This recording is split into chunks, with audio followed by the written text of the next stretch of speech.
자, 석유자원은 특징이 두 가지로 나뉩니다. 석유화학이라고 하는 우리나라의 여수, 그 다음에 우리가 울산, 그 다음에 당진 쪽에 서산, 이쪽에 화학공업하고 수송용 연료로 많이 이용합니다. 그래서 우리가 자동차를 모는 이제 뭐 휘발유라든가 경유라든가 이런 것들을 이용한다. 대부분이 수입이에요. 우리나라에서 나오긴 하는데 거의 생산하지 못할 정도의 미미하다. 천연가스입니다. 천연가스는 우리나라에 생산을 해요. 근데 이게 이제 특징입니다. 생산을 하는데 대부분 수입에 의존한다는 게 이제 사실인 거고, 그다음에 우리는 주로 가정용 연료로 사용한다는 게 중요합니다. 그래서 우리가 LNG, 우리가 도시가스라고 하는 일명 LPG 이런 것들을 사용하고 있다. 그다음에 이제 화석에너지보다는 대기오염 물질이 적어서 우리가 버스에 천연가스를 쓰기도 합니다. 이게 가장 큰 특징이고, 주요 발전 설비 분포의 지도를 볼 필요가 있어요. 지금 울진, 영광, 월성, 고리 요게 원자력이. 자, 여러분들 알아야 됩니다. 해안가에 위치한 이유는 냉각소가 필요해가지고, 그다음에 삼천포, 하동, 그다음에 부산 여기에 화력 발전입니다. 당진, 보령, 태안, 영흥 여기에 모여 있는 이유가 수도권에 있는 전기를 다 여기서 보급을 하는 거예요. 여기도 마찬가지. 여기서 삼천포 일대가 경남에 있는 하동까지 경남에 있는 전기를 전부 다 확보하는 거다. 그다음에 여기 까만색으로 된 이런 부분, 여기 경기도 일대, 그다음에 강원도 일대, 이렇게 경북, 전남이나 정북이나 이렇게 요 일대 요거는 뭡니까? 수력 발전입니다. 댐으로 해가지고 발전이다. 이 세 가지 포인트를 알아야 됩니다. 그래서 이렇게 우리는 알 필요가 있다. 그 다음에 1차 에너지의 생산, 공급 이렇게 나눠지는데, 우리가 이제 강원도 지역을 주로 봐야 될 거는 석탄입니다. 강원도.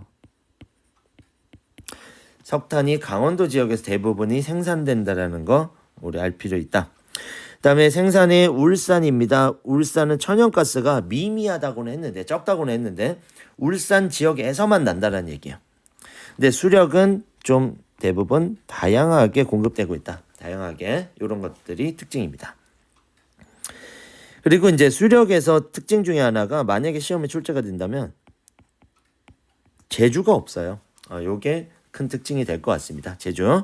그리고 원자력은 의외로 부산에 있습니다. 부산 위쪽 북부 지역에 원자력 발전소가 있기 때문에 부산이 나온다면 원자력일 가능성을 높게 사고 문제를 풀면 될 것 같습니다.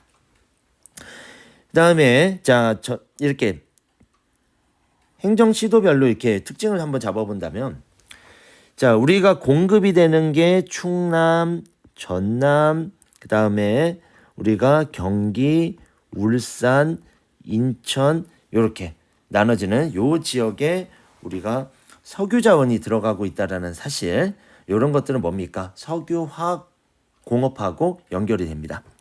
충남에 있는 석유화학, 전남에 있는 여수, 그 다음에 울산 석유화학 단지가 있는 곳에 석유의 공급량이 훨씬 더 많다. 우리가 일명 사용하는 양보다 산업용으로 사용하는 양이 훨씬 더 많습니다. 그래서 이렇게 들어간다. 자, 이제 석탄 볼까요? 석탄은 우리는 선생님 석탄 많이 안 쓰는데요. 화력 발전에 씁니다. 화력 발전. 그래서 충남, 그다음에 전남, 역시나 인천, 경남.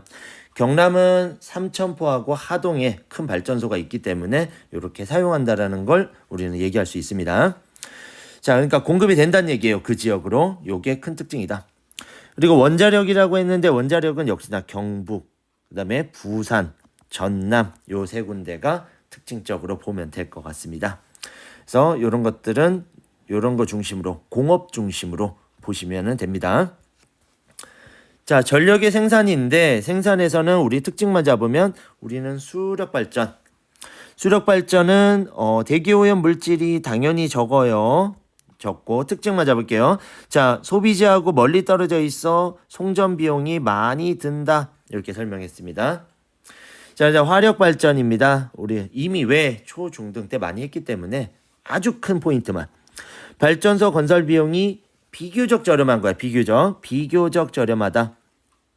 송전 비용은 대도시에 가까워서 저렴하다고 했고요. 그다음에 화석 에너지 사용으로 연료 비용이 많이 든다. 석유는 최근에 안 쓰고 있어요. 화력 발전에서 안 씁니다. 너무 단가가 비싸서. 그래서 지금은 석탄, 천연가스 이런 식으로 사용하고 있습니다. 그다음에 원자력입니다. 여러분들이 오해라는 게 원자력이 가장 비중이 높지 않아요 이랬는데 폐기물 때문에 여기 나오죠. 폐기물 처리 비용이 환경적으로 문제가 생기기 때문에 제한하고 있습니다. 그래서 우리 경북, 울진, 경주, 부산이 있다라는 걸 꼭 명심하시길 바랍니다. 자, 이제 마지막 하겠습니다. 자, 이제는 우리 사회과 교과답게 문제점을 파악하고 대책을 마련해야겠죠. 자, 보존 자원이 적은데 소비량이 지금 너무 많아서 줄여야 한다라는 얘기. 그럼 국제 경제에서 차지하는 비율이 철강 석유화학 공업이 상대적으로 우리가 많아요. 그래서 이런 것들을 우리가 가격 변동에 민감하다.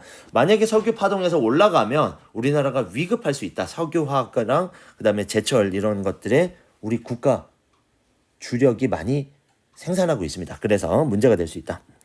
최근에 자원 민족주의가 중국, 인도를 중심으로 심해지기 때문에 우리가 아까 요소수 말했던 대로 우리가 빨리 자원 외교를 해서 여러 국가들로 수입하는 방안을 마련해야 된다. 가장 큰 문제. 그다음에 자원 외교에 대한 대책인데 이거는 첨단 산업과 같은 에너지 절약형 산업 등을 우리가 앞으로 우리의 나아가야 될 목적이다 이렇게 봐야 됐고 역시나 방금 말한 대로 자원 수입국의 다변화 꼭 해야 된다. 그리고 지금 하고 있죠. 신재생에너지의 개발. 우리 지금 문정부 그러니까 문재인 대통령이 나아가야 될 방향 중에 하나가 환경입니다. 그래서 조력, 풍력, 태양광 등으로 개발을 많이 확대하고 있습니다. 예산을 지원하고 있고 이런 것들이 특징이 되고 있다. 신재생에너지인데 지역만 알면 돼요. 태양광입니다. 태양광. 태양광은 한평, 무안, 신안, 진도 어디로 보면 되냐면 서해하고 전남 일대, 전라도 일대가 좀 많이 생산되는 지역입니다. 풍력은 제주도를 꼭 꼽아요. 제주도, 대관령. 그럼 여기는 강원도, 이거는 제주. 이렇게 물론 새만금, 서해도 일부 있습니다. 이 두가 특징은 뭐야? 해안이나 산지입니다. 산지 지형에서는 대관령하고요. 그다음에 영덕이 있습니다. 대게로 유명한 영덕. 그다음에 조력은 역시나 안산 시화호라는 곳에 발전소가 있습니다. 조류도 있어요. 사실 조류. 울돌목이라고 하는 조류 발전도 있다. 자, 여기서 말하는 이런 부분들이 신재생 에너지의 부분입니다. 오늘의 마지막 포인트. 우리가 봐야 될 A라고 하면 A는 일조량이 풍부한 태양광. 그럼 여기서 뭘 중심으로 봐야 되냐면 요걸 봐야 됩니다. A라고 하는 거. 실제로 발전량이 가장 높다라는 게 가장 큰 포인트입니다. 자, B는 우리가 풍력입니다. 풍력. 가끔 제주랑 강원도를 묶어가지고 표현해서 어려운 문제가 발생하는데 여기는 제주만 나와 있죠. 그래서 유일하게 제주도가 나와 있으면 우리 풍력이구나 알 수 있습니다. 자, 풍력은 B인데 아직까지는 적죠. 양이 적습니다. 그리고 마지막 대부분 고루고루 펼쳐져 있지만 우리가 여기 지역은 우리가 강원도 지역이죠. 강원도 지역하고 또 충북 지역 또 경기 지역이 가장 많은. 왜냐면 한강 지역이 넓게 펼쳐져 있기 때문에 금강하고 요 큰 강들을 중심으로 댐들이 펼쳐져 있습니다. 그래서 거기서 수력 발전을 한다라는 사실을 잊지 말도록 합니다.